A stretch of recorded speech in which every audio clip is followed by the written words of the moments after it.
हा तुमचा प्रश्न फारच योग्य आहे आणि सध्याची परिस्थिती अशी आहे की महायुतीला ज्या 132 जागा मिळालेल्या आहे आणि त्यामुळे देवेंद्रला खूपच चांगल्या प्रकारे संधी उपलब्ध झालेली आहे.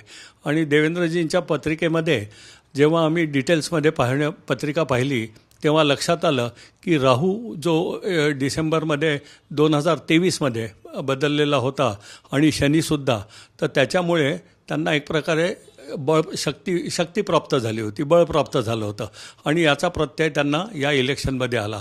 या ग्रहांमुळे काय झालं की ते कमालीची गुप्तता आपल्या याच्यात पाळू शकले राजकारणात आणि त्यांनी घेतलेल्या स्टेप्स अतिशय उत्तम होत्या.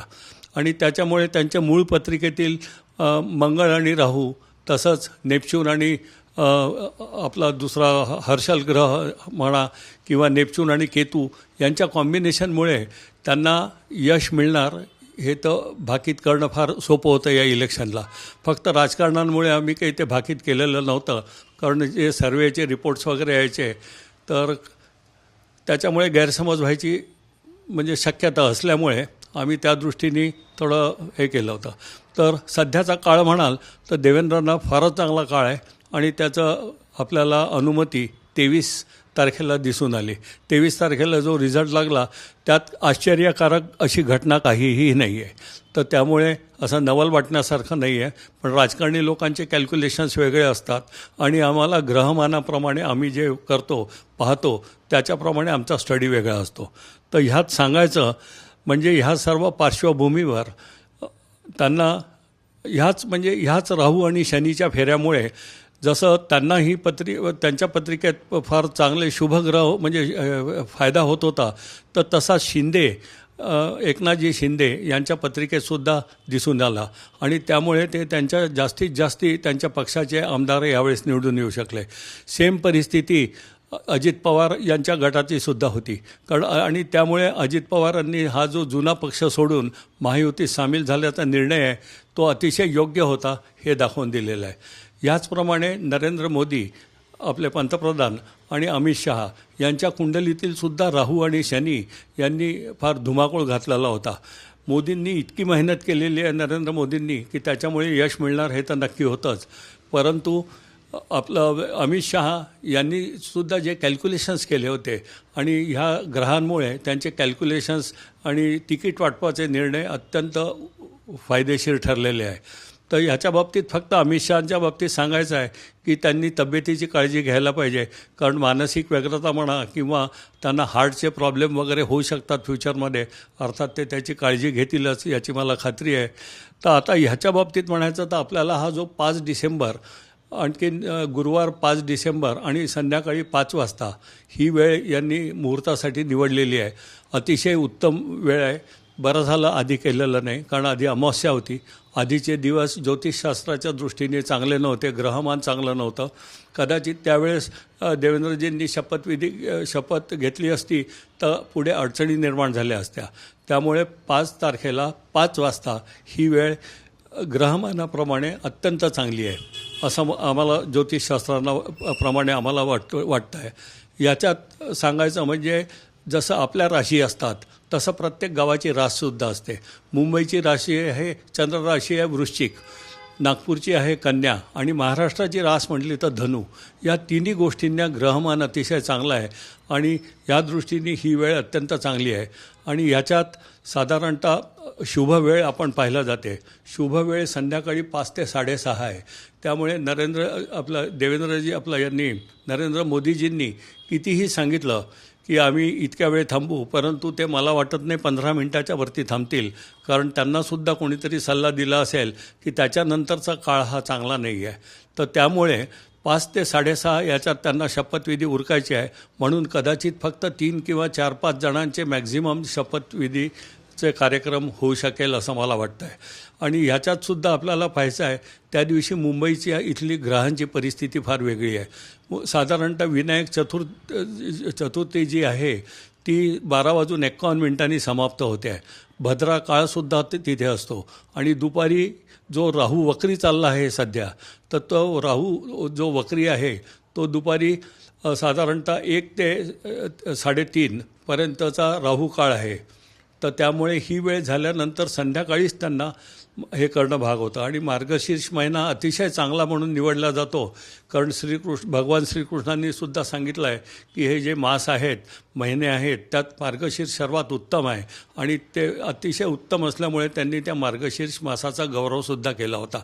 तर ह्या बॅकग्राऊंडवर त्यांनी 5 डिसेंबर संध्याकाळी 5 वाजता ही निवडणूक आहे, आपला हे शपथविधीचा कार्यक्रम ठेवलेला आहे. आणि नक्कीच देवेंद्रजीच्या पत्रिकेप्रमाणे त्यांना ते मुख्यमंत्र्याची शपथ घेतील ही काळ्या दगडावरची रेष आहे असं आपण म्हणू शकू. अर्थात आता बाकीचं राजकारण वेगळं असतं, ज्योतिषशास्त्राचे ग्रहमान वेगळं असतं. सर, असं काय आहे त्यांच्या ग्रहाची अनुकूल परिस्थिती ज्यामध्ये देवेंद्र फडणवीस हेच मुख्यमंत्री होतील आणि आणि त्यानंतर विशेष म्हणजे देवेंद्र फडणवीस हे मुख्यमंत्री होतील, त्याचबरोबर शिंदेचे असे कुठले ग्रह काय ते मुख्यमंत्री पदापासून दूर जातात, ते होऊ शकणार नाही, देवेंद्र फडणवीस मुख्यमंत्री?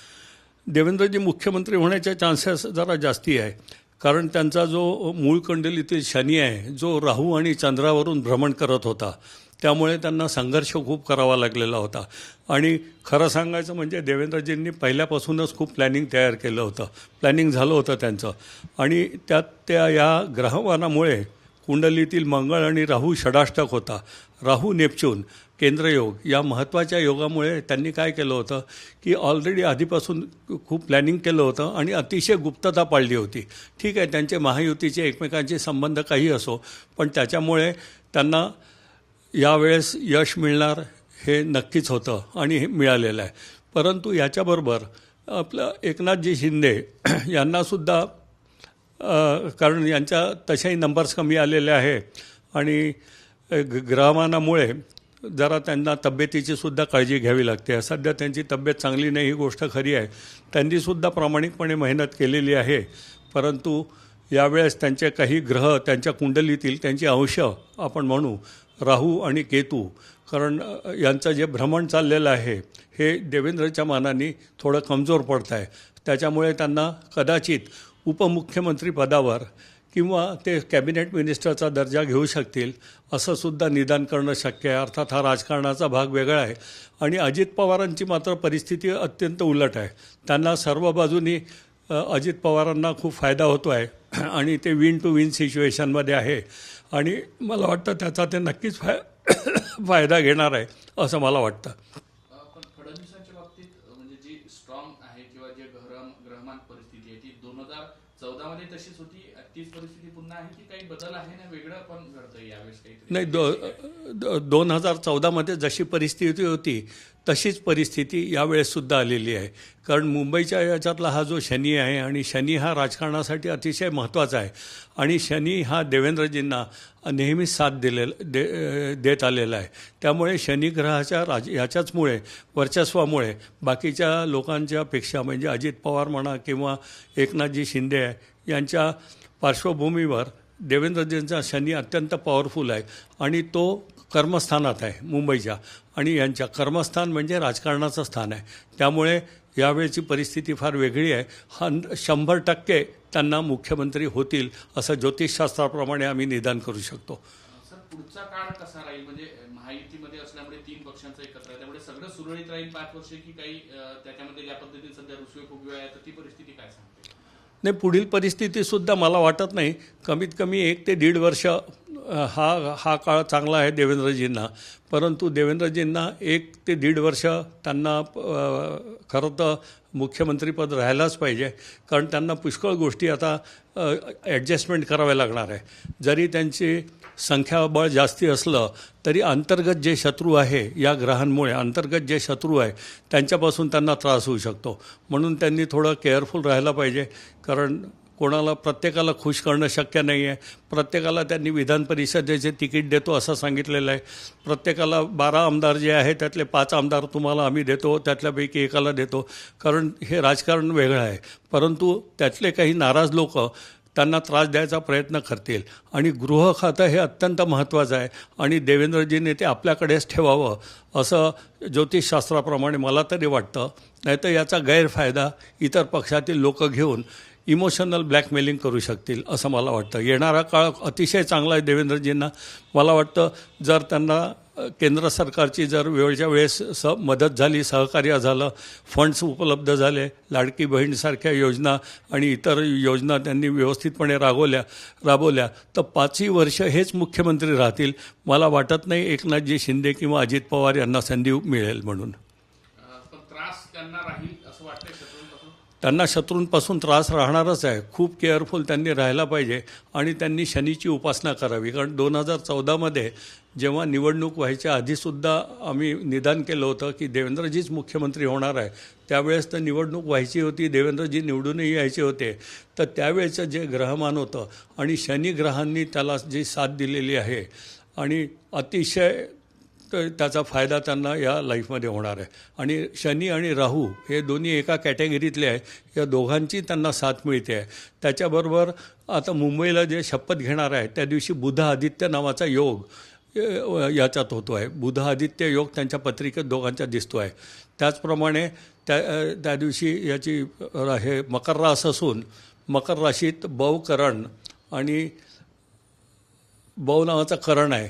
तर त्यामुळे हे करणसुद्धा त्यांना त्रास देण्याचं ठरणार आहे. म्हणूनच ती वेळ त्यांनी निवडताना खूप केअरफुल यांनी केली आहे. जनरली साधारणतः 12 वाजताच्या सुमारास सकाळी नेहमी शपथविधी होतो, पण यावेळेस 5 वाजताची वेळ निवडण्यात आलेली आहे. मला वाटतं फार चांगल्या प्रकारची ही वेळ त्यांनी निवडली आहे आणि त्यांचा त्यांना फायदा होऊ शकेल.